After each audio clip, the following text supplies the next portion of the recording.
سن لینا، سمجھ لینا، طے کر لینا چاہیے کہ گھر میں رہنے کے رولز کیا ہیں، گھر میں رہنے کے اصول کیا ہیں، کتنے بجے گھر میں آنا ہے کسی کو بھی، گھر سے باہر جانا ہے تو جانے کا طریقہ کیا ہے، کھانے کی ٹائمنگ کیا ہے، اکیلے بیٹھ کے کھانا ہے یا الگ الگ کھائیں گے، دسترخوان بچھا کر ایک دوسرے کا ہیلپ کرتے ہوئے کھائیں گے، یا پورا کام گھر کی ایک عورت کرے گی، باقی سب دسترخوان پر ٹوپی لگائے بغیر، ہاتھ دھوئے بغیر اور دعا پڑھے بغیر بے ڈھنگے طریقے سے بیٹھ کے کھائیں گے۔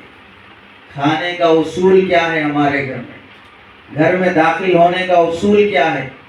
ہم جتنے مسلمان مائیں بیٹھی ہیں، باپ بیٹھے ہیں، آپ کے گھر کے ڈور پر لکھا ہے گھر میں داخل ہونے کی دعا لکھی ہوئی ہے۔ گھر میں داخل ہونے کی دعا کیا ہے؟ گھر سے باہر نکلنے کی دعا کیا ہے؟ ہم میں سے جتنے مسلمان ہیں کیا کبھی نہیں دیکھا ہر مسجد کی دیوار پر گیٹ کے پاس لکھا رہتا ہے مسجد میں داخل ہونے کی دعا، اللہم افتح لی ابواب رحمتک، مسجد سے نکلنے کی دعا۔ باتھ روم کے سامنے والے دروازے پہ لکھا رہتا ہے واش روم جانے کی دعا۔ یہ کیا بتا رہا ہے؟ یہ مسجد تمہیں سکھا رہی ہے مسجد میں آنے کی دعا ہے، مسجد سے جانے کی دعا ہے، گھر میں آنے کی بھی دعا ہے، گھر سے جانے کی بھی دعا ہے۔ گھر میں کیوں نہیں لگی ہے دعا آج تک؟ آدمی نماز پڑھنے کے لیے جاتا ہے تو سلام کرتے ہوئے مسجد میں داخل ہوتا ہے، گھر میں داخل ہوتے ہوئے سلام کر کے کیوں نہیں داخل ہوتا؟ تو گھر میں رہنے کے اصول متعین ہونا چاہیے، اس سے ایک گھر اسلامی گھر بنتا ہے۔ آپ دیکھ لیں کسی آفس میں، کسی کمپنی میں دروازے پر لکھا ہے ویلکم، کیا مطلب ہے؟ تشریف لائیے۔ ہمارے دروازوں پہ کچھ بھی لکھا ہوا نہیں ہے، ماشاء اللہ بھی نہیں ہے، الحمدللہ بھی نہیں ہے، بسم اللہ توکلت علی اللہ بھی نہیں ہے، بسم اللہ دخلت علی اللہ توکلت، ایسا کچھ بھی نہیں ہے۔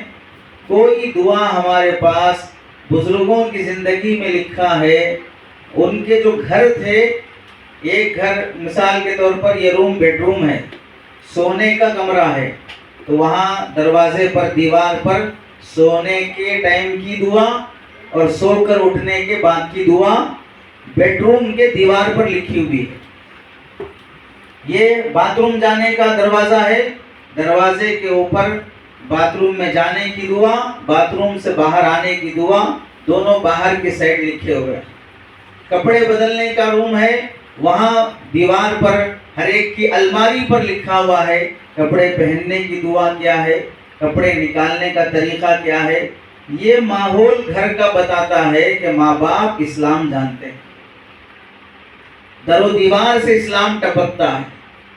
آج کتنے لوگ ہیں دیندار بھی ہیں، نمازی بھی ہیں، دعوت و تبلیغ بھی ہے، علم بھی ہے، شاید آپ کو ہمارے ملک میں کوئی ہزار نہیں لاکھ گھروں میں سے 2 گھر بھی ایسے مل جائیں گے جن کے گھر کے دیواروں پر اسلام نظر آتا۔ کتنے مسلمان ہیں جن کے گھروں میں تصویریں لٹکتی ہیں، مورتیاں رکھی ہوئی ہیں، ایگزام میں اچھا پاس ہو گئے، اچھے رینک سے آ گئے، فلاں پرنسپل سے، فلاں ہیڈ ماسٹر سے ان کے ہاتھوں سے لیا ہوا جو گفٹ ہے اس کی فوٹو لٹکائی ہوئی ہے، لیکن در و دیوار سے کوئی اسلام نظر نہیں آتا۔